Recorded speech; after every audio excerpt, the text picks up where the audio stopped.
जय माँ शारदे। आज हम शुद्धाद्य अवस्था विचार का फलादेश करने सिखाएंगे। इसमें 27 प्रकार की अवस्था होती है।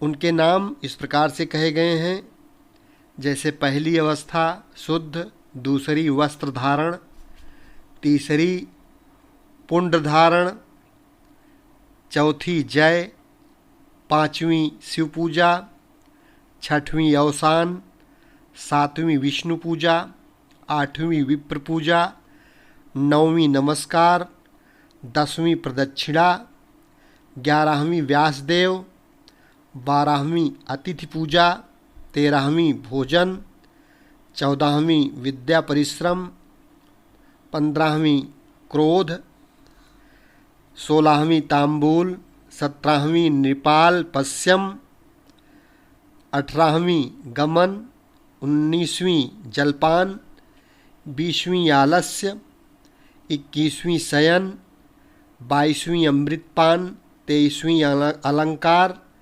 24वीं स्त्री आलापनम, 25वीं संभोग, 26वीं निंद्रा और 27वीं रत्न परीक्षा के रूप में जानी जाती है। शास्त्रकारों का मत है कि सभी ग्रह इन 27 अवस्थाओं में से किसी न किसी एक अवस्था के होते हैं और प्रति ग्रह को अपनी अवस्था के अनुसार फलदायित्व प्राप्त होता है। इस अवस्था के जानने की दो विधि है। मेष से लग्न पर्यंत जो संख्या आए उस संख्या को जिस ग्रह की अवस्था निकालना है उस ग्रह की राशि स्थित संख्या से गुणा कर दें और जो गुणनफल आए उसको 27 से भाग दें। जो शेष रहे उसको उस ग्रह की महादशा की संख्या से गुणा कर उसको फिर 27 से भाग दें। जो शेष रहे वही उस ग्रह की अवस्था होगी। यदि एक शेष रहे तो शुद्ध अवस्था, दो रहे तो वस्त्र धारण अवस्था।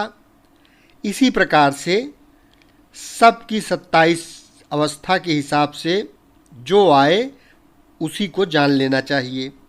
यदि 27 से भाग न हो सके तो जो अंक है वही रह जाएगा और यदि 27 से भाग देने पर शून्य बच जाए तो शेष 27 मानना होगा। उदाहरण के लिए कुंडली के मंगल की अवस्था यदि निकालना है तो उसकी विधि इस प्रकार से समझ सकते हैं। जैसे लग्न धनु राशि है, मेष से गिनने से धनु की संख्या 9 होती है। मंगल सिंह में है तो मेष से मंगल तक गिनने से 5 होती है। अर्थात इस प्रकार मानिए कि धनु नवम राशि और सिंह पंचम राशि है। अब 9 को 5 से गुणा किया जाए तो 45 आएगा। 9 पचे 45। 45 को 27 से भाग दिया जाए तो 18 शेष आएगा। 18 को मंगल की महादशा मान अर्थात 7 से गुणा किया जाए तो फल 126 आया। इसको पुनः 27 से भाग दिया जाए तो 18 बचा। इस तरह से 18वां कौन सी अवस्था बनेगी? गमन अवस्था। 18वीं अवस्था गमन अवस्था है, इसलिए मंगल गमन अवस्था का माना जाएगा। शुद्धाद्य अवस्थाओं के फल के बारे में यदि हम कहें तो यदि प्रथम अवस्था हो तो उन्नति, दूसरी अवस्था हो तो शुभ, तृतीय अवस्था में सब तरह से रक्षा, चतुर्थ अवस्था में आनंद, पंचम में शत्रुओं पर विजय, षष्ठ में साधारण फल, सातवें में विजय, आठवें में कार्य में तत्परता, नौवें में आनंदमय जीवन, 10वें में कठिनाइयाँ, 11वें में अशुभ, 12वें में अति आनंद, 13वें में कार्य में तत्परता, 14वें में उन्नति, 15वें में दुख, 16वें में प्रतिष्ठा तथा कीर्ति, 17वें में सफलता, 18वें में शुभ और अशुभ मिश्रित फल समझें, 19वें में आनंद, 20वें में भय, 21वें में दरिद्रता, 22वें में संतोष, 23वें में वस्त्र प्राप्ति, 24वें में आनंद, 25वें में मानसिक दुख, 26वें में रोग और 27वें में द्रव्य की प्राप्ति होती है। शुद्धाद्य अवस्था का विस्तृत विचार अगर किया जाए तो प्रथम अवस्था में ग्रह के रहने पर जातक की उन्नति, परिवार सुख, सुपुत्र सुख, सत्कार और कार्य में सफलता होती है। दूसरी अवस्था में यदि ग्रह है तो धन, मणिमाणिक्य, प्रभाव, वस्त्र और उत्तम भोजन आदि की प्राप्ति होती है। यदि ग्रह तीसरी अवस्था का है तो परदेश में उन्नति, ख्याति तथा सम्मान प्राप्त होता है और जातक परिश्रमी होता है। चौथी अवस्था का अगर ग्रह है तो पृथ्वी से लाभ होता है, उत्तम वाहन आदि का सुख मिलता है और जातक प्रतिष्ठा प्राप्त करता है। पांचवी अवस्था का यदि ग्रह है तो राजभय, धन का क्षय तथा लांछनाओं का भागी होता है और जातक को पृथ्वी से प्रेम होता है। छठी अवस्था में यदि ग्रह है तो धन की वृद्धि होती है, ख्याति होती है तथा उपद्रवों के माध्यम से प्रतिष्ठा प्राप्त होती है। यदि ग्रह सातवीं अवस्था का है तो जातक विद्वान होता है परंतु दुखी और पित्त विकारी होता है। आठवीं अवस्था का यदि है तो पृथ्वी से लाभ और धन की प्राप्ति होती है। जातक के कुटुंबी धनी होते हैं और शत्रुओं का क्षय होता है। नौवीं अवस्था का ग्रह है तो वाहनाद प्राप्त होते हैं और जातक मधुरभाषी परंतु दिखावटी होता है। 10वीं अवस्था का ग्रह यदि है तो सूल आदि रोग से पीड़ा मिलती है, पित्त जनित रोग का भय रहता है, फौजदारी के मुकदमों की परेशानी होती है। 11वीं अवस्था का यदि ग्रह है तो जातक को पारिवारिक सुख तथा जीवन उन्नतशील होता है, वह राजनैतिक अधिकार प्राप्त करता है। यदि ग्रह 12वीं अवस्था का हो तो गड़े हुए धन की प्राप्ति होती है और तंत्र विद्या में प्रेम होता है अथवा वह जादूगरी को जानने वाला और दंभी भी होता है।